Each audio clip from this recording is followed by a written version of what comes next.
Hello കുട്ടീസ്, welcome back to Xylem learning. It's me Anuratna, നിങ്ങളെ സ്വന്തം അനുമിസ് ആണ്. ഓക്കെ, അപ്പൊ നെഗറ്റീവ് നമ്പേഴ്സിലെ ന്യൂനസംഖ്യകൾ എന്നുള്ള ചാപ്റ്റർ അടിപൊളിയായിട്ട് എന്റെ കുട്ടികൾ പഠിച്ചിട്ടുണ്ടാവും. വളരെ സിമ്പിൾ ആയിട്ടുള്ള ഒരു ചാപ്റ്റർ. അപ്പൊ നിങ്ങൾക്ക് നെഗറ്റീവ് ആയിട്ടുള്ള നമ്പേഴ്സും ഉണ്ട്, അതെങ്ങനെ ആഡ് ചെയ്യാം, അതേപോലെ മൈനസ് ചെയ്യാം, അങ്ങനെ ഒരുപാട് കാര്യങ്ങൾ നിങ്ങൾ ഈ ഒരു ചാപ്റ്ററിൽ അടിപൊളിയായിട്ട് പഠിച്ചു. ഓക്കെ, അപ്പൊ ഇവിടെ ഞാൻ പറയാൻ പോകുന്ന നിങ്ങൾ ഈ ഒരു ചാപ്റ്ററിലെ ടെക്സ്റ്റ് ബുക്കിലായിട്ട് അവസാനം കുറച്ച് എക്സും വൈയും സെറ്റും ഒക്കെ ആയിട്ട് കുറച്ച് ക്വസ്റ്റ്യൻസ് ഉണ്ട് അല്ലെ. അപ്പൊ അതിൽ ഒന്നാമത്തെ ക്വസ്റ്റ്യൻ ഒന്ന് ചർച്ച ചെയ്തിട്ട് പോകാന്ന് കരുതിയിട്ടാണ് മിസ് വന്നത്. ഓക്കെ, അപ്പൊ എന്റെ മക്കൾ എന്ത് ചെയ്യണം, ശ്രദ്ധിച്ചിരിക്കണം. വളരെ സിമ്പിൾ ആയിട്ടുള്ള കാര്യമാണ്, വളരെ സിമ്പിൾ ആണ് കേട്ടോ. അപ്പൊ ക്വസ്റ്റ്യൻ കാണുന്ന സമയത്ത് നമുക്ക് അയ്യോ എനിക്കിത് ചെയ്യാൻ പറ്റില്ല എന്ന് തോന്നിയിട്ട് എക്സാമിന്റെ ടൈമിൽ വിട്ടേക്കരുത്. അപ്പൊ അതിന് വേണ്ടിയിട്ടാണ് ഈ ഒരു ക്വസ്റ്റ്യൻ എന്തായാലും പറയുന്നത്. മെയിൻ എക്സാമിന് ഇതേപോലുള്ള ഒരു ചോദ്യം നെഗറ്റീവ് നമ്പേഴ്സ് നിങ്ങൾക്ക് പ്രതീക്ഷിക്കാം. ഓക്കെ, അപ്പൊ റെഡി ആണെങ്കിൽ നിങ്ങളുടെ ടെക്സ്റ്റ് ബുക്കിലുള്ള ചോദ്യമാണിത്. അപ്പൊ മലയാളം മീഡിയക്കാരും ഇംഗ്ലീഷ് മീഡിയക്കാരും ഒന്ന് വായിച്ചു നോക്കാം. എന്താണ് എക്സ് വൈ സെഡ് ആയി പല അതിസംഖ്യകളും ന്യൂനസംഖ്യകളും എടുത്ത് എക്സ് പ്ലസ് വൈ ഇൻറ്റു സെഡും എക്സ് സെഡ് പ്ലസ് വൈ സെഡും കണക്കാക്കുക. അപ്പൊ നമ്മൾ എന്ത് ചെയ്യണം, എക്സ് വൈ സെഡ് എന്നുള്ള രീതിയിൽ നമ്മൾ സംഖ്യകൾ ചൂസ് ചെയ്യണം. അപ്പൊ നമുക്ക് ഇഷ്ടമുള്ള സംഖ്യ എടുക്കാം. അപ്പൊ പോസിറ്റീവ് നമ്പർ എടുക്കണം, നെഗറ്റീവ് നമ്പറും എടുക്കണം. അപ്പൊ രണ്ട് രീതിയിലും എടുത്തിട്ട് എന്താക്കണം, ചെക്ക് ചെയ്ത് നോക്കണം നമ്മൾ. ഓക്കെ, ഇനി എന്ത് വേണം, ഇങ്ങനെ എഴുതിയിട്ട് നമ്മൾ ആദ്യം x plus y into z എന്നുള്ള രീതിയിൽ ആ ഒരു സംഖ്യനെ ചെയ്ത് നോക്കണം. അതിനുശേഷം നിങ്ങൾ എന്ത് ചെയ്യണം, x z plus y z എന്നുള്ള രീതിയിലും ചെയ്ത് നോക്കുക. രണ്ട് രീതിയിൽ ചെയ്ത് നോക്കുക. ക്വസ്റ്റ്യൻ വായിക്കുമ്പോൾ മനസ്സിലായില്ലെങ്കിൽ വിട്ടേച്ചോ, ഞാനത് ചെയ്യുമ്പോൾ എന്റെ കുട്ടിക്ക് എന്താവും, മനസ്സിലാവും. ഓക്കെ, അപ്പൊ റെഡി. എന്നിട്ട് എന്ത് വേണം, എല്ലാത്തിലും x plus y into z equal to x z plus y z എന്ന സമവാക്യം ശരിയാകുന്നുണ്ടോ എന്ന് നമുക്ക് എന്ത് ചെയ്യണം, പരിശോധിക്കാൻ വേണം. ഓക്കെ, എന്ന് വെച്ചാൽ ഒന്നുമില്ല, ഇതിൽ ചെയ്ത് കാണുന്ന ആൻസറും ഇവിടെ ചെയ്ത് കാണുന്ന ആൻസറും ഈക്വൽ ആണെങ്കിൽ എന്തായിരിക്കും, ആ രണ്ടും ഈക്വൽ ആയിട്ടുള്ള സമവാക്യമാണ് എന്നുള്ള രീതിയിൽ നമുക്ക് എന്ത് ചെയ്യാം, സമർത്ഥിക്കാം. ഓക്കെ, അപ്പൊ പ്രൂവ് ചെയ്യാം എന്നൊക്കെ പറയാം.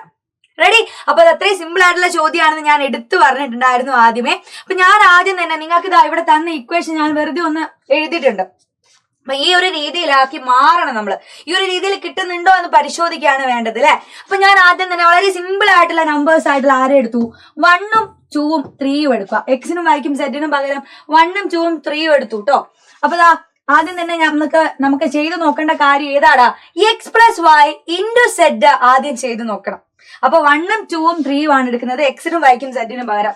ഓക്കെ, അപ്പൊ എക്സ് ആയിട്ട് ഞാൻ 1 എടുത്തു. ഓക്കെ, വൈ ആയിട്ട് ഞാൻ 2 എടുത്തു, സെഡ് ആയിട്ട് ഞാൻ 3 എടുക്കുകയാണ്. 3 പോസിറ്റീവ് നമ്പർ ആണ് ഞാൻ ആദ്യം ചൂസ് ചെയ്യുന്നത്. നെഗറ്റീവ് നമ്പർ ആയാലും എങ്ങനെയുണ്ട് നമുക്ക് ചെയ്ത് നോക്കാം. അപ്പൊ ഞാൻ ആദ്യം 3 പോസിറ്റീവ് നമ്പർ എടുത്തു. റെഡി. ഇനി എന്ത് ചെയ്യാൻ പോവാണ്, ആദ്യം ചെയ്യാൻ പോകുന്നത് ഈ ഒരു പോർഷൻ മാത്രമാണ്. അപ്പൊ ഈക്വൽ ടൂടെ ഇപ്പുറത്തുള്ള പോർഷനും ഈക്വൽ ടൂടെ അപ്പുറത്തുള്ള പോർഷനും സെയിം ആൻസർ നമുക്ക് കിട്ടുമോ എന്ന് ചെക്ക് ചെയ്ത് നോക്കണം. ഓക്കെ, അപ്പൊ ഞാൻ ആദ്യം തന്നെ എന്ത് ചെയ്തു, x plus y into z ചെയ്ത് നോക്കാൻ പോവാണ്. ഓക്കെ, അപ്പൊ എന്താ വരും, ആ സംഖ്യകൾ ഇവിടെ കൊടുത്തു കഴിഞ്ഞാല് 1 + 2 × 3 എന്ന് വരും ഇല്ലേടാ. അപ്പൊ നമ്മൾ എന്തായാലും ആദ്യം ബ്രാക്കറ്റിനുള്ളിലുള്ളത് നമ്മൾ ആദ്യം ചെയ്യാം. ഓക്കെ, അപ്പൊ മാത്സിൽ എപ്പോഴും ബ്രാക്കറ്റ് ഉണ്ടെങ്കിൽ ആ ബ്രാക്കറ്റിന്റെ ഉള്ളിലുള്ള ആ ക്രിയയാണ് നമ്മൾ ആദ്യം ചെയ്യേണ്ടത്. അപ്പൊ നമ്മൾ എന്ത് ചെയ്യും, 1ഉം 2ഉം കൂടെ ആഡ് ചെയ്യും. 1ഉം 2ഉം കൂടെ ആഡ് ചെയ്ത് നമുക്ക് 3 എന്ന് കിട്ടി. ആ 3നെ വീണ്ടും നമ്മൾ എന്ത് ചെയ്യണം, 3 കൊണ്ട് മൾട്ടിപ്ലൈ ചെയ്യണം. സിമ്പിൾ ആയിട്ട് അറിയാം. എത്ര ആൻസർ വരുക, 9 എന്ന ആൻസർ കിട്ടി. 9. ഓക്കെ, ഇനി എന്ത് ചെയ്യാതാ, ഈ ഒരു പോർഷൻ ഞാൻ ചെയ്തപ്പോ 9 എന്ന് കിട്ടി. എനിക്കിനിതാ ഈ പോർഷൻ കൂടെ ചെയ്ത് 9 എന്ന ആൻസർ കിട്ടിയാൽ ആ ഒരു ഇക്വേഷൻ ഈക്വൽ ആണ് എന്ന് നമുക്ക് എന്ത് ചെയ്യാം, സമർത്ഥിക്കാം, പ്രൂവ് ചെയ്യാം. ഓക്കെ, അപ്പൊ അതിനുവേണ്ടി ഞാൻ സെക്കൻഡ് പാർട്ട് ചെയ്യാൻ പോവാണ്. സെക്കൻഡ് പാർട്ട് ഏതാണ്, അപ്പൊ സെക്കൻഡ് പാർട്ട് ഞാനൊന്ന് കളർ മാറ്റി കൊടുക്കുന്നത് എന്റെ കുട്ടിക്ക് മനസ്സിലാവാൻ വേണ്ടിയിട്ടാണ്. X z plus y z second part അത് ചെയ്യാൻ വേണ്ടി നോക്കുകയാണ്. അപ്പൊ എക്സിന് പകരമുള്ള നമ്പർ ആരാ, 1 ആണ്. അപ്പൊ ഇത് ആലോചിച്ചാൽ മതി, x z plus y z. അപ്പൊ 1 × 3 അല്ലെ, 1 × 3 പ്ലസ് 2 × 3 അല്ലേടാ. ഇതെന്താ ചെയ്താൽ വരുക, 1 3 3ഉം അടുത്തത് എന്താ പ്ലസ് 2 3 6ഉം. ഒന്ന് കൂട്ടി നോക്കിക്കേ, 3ഉം 6ഉം കൂടെ ആഡ് ചെയ്താല് 9 എന്ന് കിട്ടി.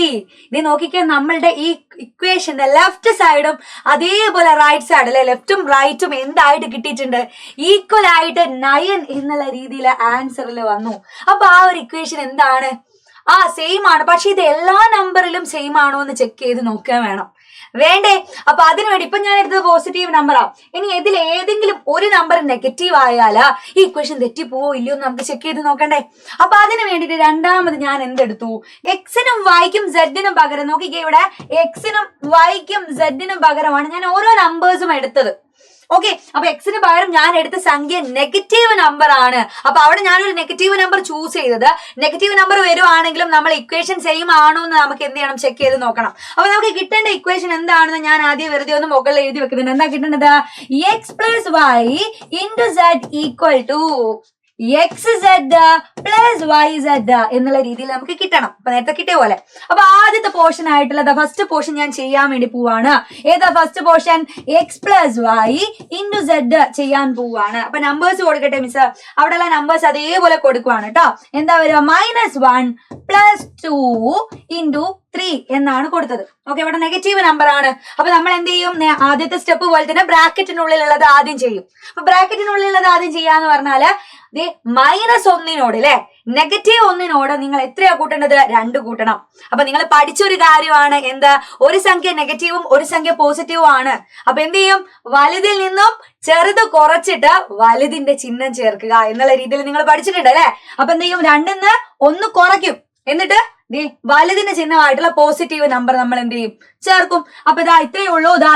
-1 പ്ലസ് 2 എന്ന് പറഞ്ഞാല് അത് 1 ആയിരിക്കും. 1 അല്ലേ? വലുതിന്ന് ചെറുത് കുറയ്ക്കുന്നു. 2ന്ന് 1 പോയാല് 1 ആണ്. എന്നിട്ട് വലുതിന്റെ ചിഹ്നമായിട്ടുള്ള പോസിറ്റീവ് ആണ്. അപ്പം 1 പോസിറ്റീവ് നമ്പർ ആണ്. ഇത് പഠിച്ച കാര്യമാണ്. അത് മിസ് ഒന്നുകൂടെ പറഞ്ഞു എന്നേ ഉള്ളൂ.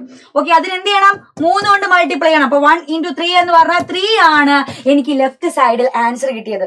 അപ്പൊ റൈറ്റ് സൈഡിലെ എനിക്ക് ഇത് എന്ത് ചെയ്ത് നോക്കണം?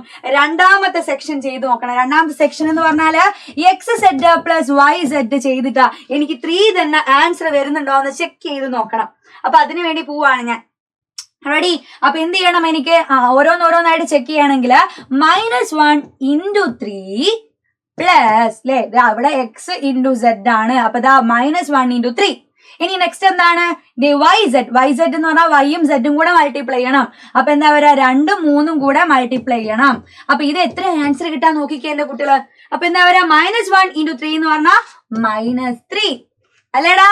നെഗറ്റീവും പോസിറ്റീവും കൂടെ മൾട്ടിപ്ലൈ ചെയ്യുമ്പോൾ നെഗറ്റീവ് ആണ് ആൻസർ വരേണ്ടത്. -1 × 3 എന്ന് പറഞ്ഞാൽ -3 പ്ലസ് നോക്കിക്കേ 2 × 3 എന്ന് പറഞ്ഞാൽ 6 ആണ്. ഇതെങ്ങനെയാ ചെയ്യാ? ഒരു നെഗറ്റീവ് നമ്പറും ഒരു പോസിറ്റീവ് നമ്പറും അഡിഷൻ ആണ് വരുന്നത്. അപ്പൊ എന്താ വരുക? വലുതിൽ നിന്നും ചെറുത് കുറച്ചിട്ട് വലുതിന്റെ ചിഹ്നം ചേർക്കണം. അപ്പൊ 6ൽ നിന്ന് 3 കുറച്ചാല് നമുക്ക് എത്ര വരും? 3. വലുതിന്റെ ചിഹ്നം എത്രയാ? പോസിറ്റീവ് ആണ്. വലുതിന്റെ ചിഹ്നം പോസിറ്റീവ് അല്ലെ. അപ്പൊ നോക്കിക്കേ, നമുക്ക് ലെഫ്റ്റ് സൈഡും റൈറ്റ് സൈഡും ഒരേ ആൻസർ വന്നു. അപ്പൊ ഈ ഇക്വേഷൻ എന്താടാ? നെഗറ്റീവ് നമ്പറിലും പോസിറ്റീവ് നമ്പറിലും ഒരേപോലെ കിട്ടുന്നുണ്ട് നമ്മൾ ചെക്ക് ചെയ്ത് നോക്കിയപ്പോ. അപ്പൊ എന്റെ കുട്ടികളെ ഒന്ന് ചെക്ക് ചെയ്ത് നോക്കണ്ടേ? അപ്പൊ അതിന് വേണ്ടിയിട്ട് മിസ് ഇതാ എക്സും വൈയും സെഡും ആയിട്ട് മറ്റൊരു നമ്പർ തന്നിട്ടുണ്ട്. മറ്റൊരു നമ്പർ അല്ല, ആ ഒരു രീതിയിൽ നെഗറ്റീവും പോസിറ്റീവും ഒന്ന് മാറ്റി തന്നിട്ടുണ്ട്. ഇവിടെ എക്സ് ആയിട്ട് എടുക്കേണ്ടത് 1 ആണ്, വൈ ആയിട്ട് എടുക്കേണ്ടത് 2 ആണ്, സെഡ് ആയിട്ട് എടുക്കേണ്ടത് -3 ആണ്. അങ്ങനെയാണെങ്കിൽ നമ്മളുടെ നേരത്തെ ഉള്ള ഇക്വേഷൻ ഇവിടെയും കറക്റ്റ് ആവോ എന്ന് എന്റെ മക്കളെ ചെക്ക് ചെയ്ത് നോക്കിയിട്ട് നമ്മളെ കമന്റ് ബോക്സിൽ പറയണം. അപ്പൊ നെഗറ്റീവ് നമ്പറിലും പോസിറ്റീവ് നമ്പറിലും ആ ഒരു ഇക്വേഷൻ സെറ്റ് ആണെങ്കിൽ എന്റെ കുട്ടികൾ എന്നെ എന്ത് പറയണം? കമന്റ് ബോക്സിൽ യെസ് ഓർ നോ എന്നുള്ള രീതിയിൽ. സെറ്റ് ആണെങ്കിൽ യെസ്, അല്ലെങ്കിൽ നോ എന്നുള്ള രീതിയിൽ കമന്റ് ചെയ്യുക. അപ്പൊ ഇത്രയും സിമ്പിൾ ആയിട്ടുള്ള ക്വസ്റ്റ്യൻസ് ആണ് എന്റെ കുട്ടിക്ക് ഈ ഒരു ചാപ്റ്ററിൽ പഠിക്കാനുള്ളത്. അപ്പൊ ഈ എക്സും വൈയും സെഡും ഒക്കെ ഉള്ള രീതിയിൽ വരുമ്പോൾ ഒരിക്കലും നമ്മൾ ടെൻഷൻ അടിച്ചുകൊണ്ട് അത് ആ ഒരു ക്വസ്റ്റ്യൻ വിട്ടേക്കാൻ പാടില്ല. വലിയ ചോദ്യമാണെങ്കിലും വളരെ സിമ്പിൾ ആയിട്ടുള്ള ആൻസർ ആയിരിക്കും. ഓക്കെ, അപ്പൊ ഈ ഒരു ചാപ്റ്റർ എന്നല്ല, എന്റെ മക്കൾക്ക് എവിടെയാണോ ഡൗട്ട് ഉള്ളത് അതൊക്കെ കമന്റ് ബോക്സിൽ പറയുവാണെങ്കിൽ ആ ഒരു ഡൗട്ടിന്റെ ക്ലിയറിംഗ് സെക്ഷൻ ഒക്കെ ആയിട്ട് മിസ് അടുത്തൊരു ക്ലാസ്സിൽ വരുന്നതായിരിക്കും. അതുവരെ ബൈ ബൈ.